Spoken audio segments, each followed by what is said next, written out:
Hello, happy Friday. If you are like me, your hair is growing longer and your patience is growing shorter in this era of self-isolation, but still trying to have a little fun.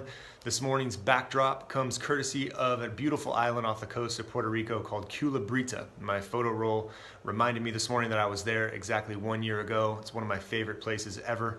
So enjoy the view as I walk you through some of this week's mortgage market developments. And there were some major ones.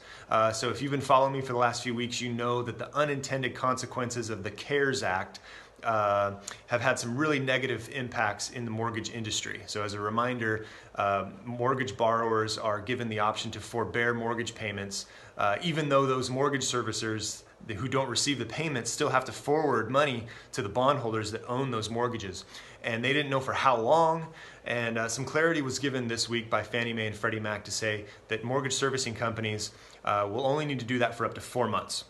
Now I say only, but the number of forbearance loans right now are at 3.4 million around the country, and that number is only going to grow. And when you do the math, it's over $7 billion of skip payments that these mortgage servicing companies are going to have to come up with. So it's great that we were given some clarity this week, but it's like after being sick for a month and you don't know what's wrong with you, and sometimes not knowing is even worse than knowing, even if the diagnosis is terminal.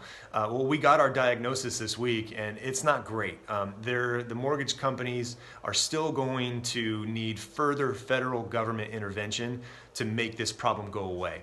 But in the meantime, we got some type of answer, and that has taken some of the uncertainty out of the market, and that's translating into slightly lower interest rates. So things aren't at all-time lows right now, but as you can see, things are improving. Things will continue to improve if federal government involvement furthers.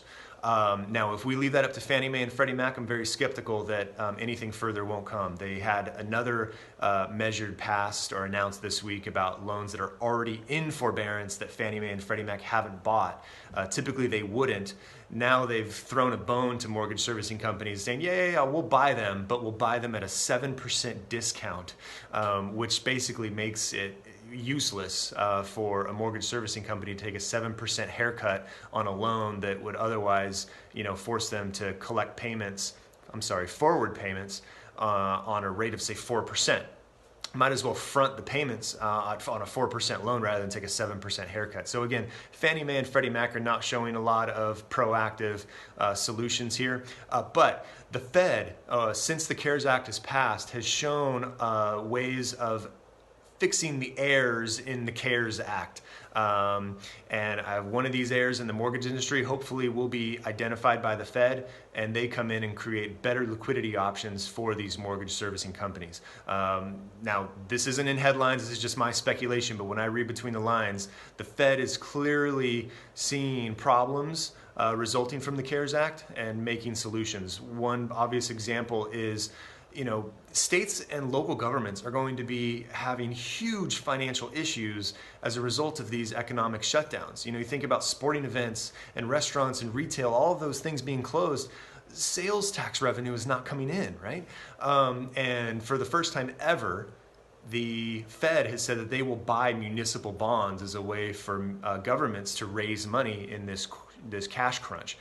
So they've shown, I think, more fiscal awareness than legislators to fix the solutions or fix the problems that our country is facing. So if that happens, we might see mortgage rates tumble further, but in the meantime, they ain't bad where they at right now. So let's kind of see where this roller coaster ride goes. In the meantime, enjoy this beautiful weather we're having, and have a great weekend. Bye-bye.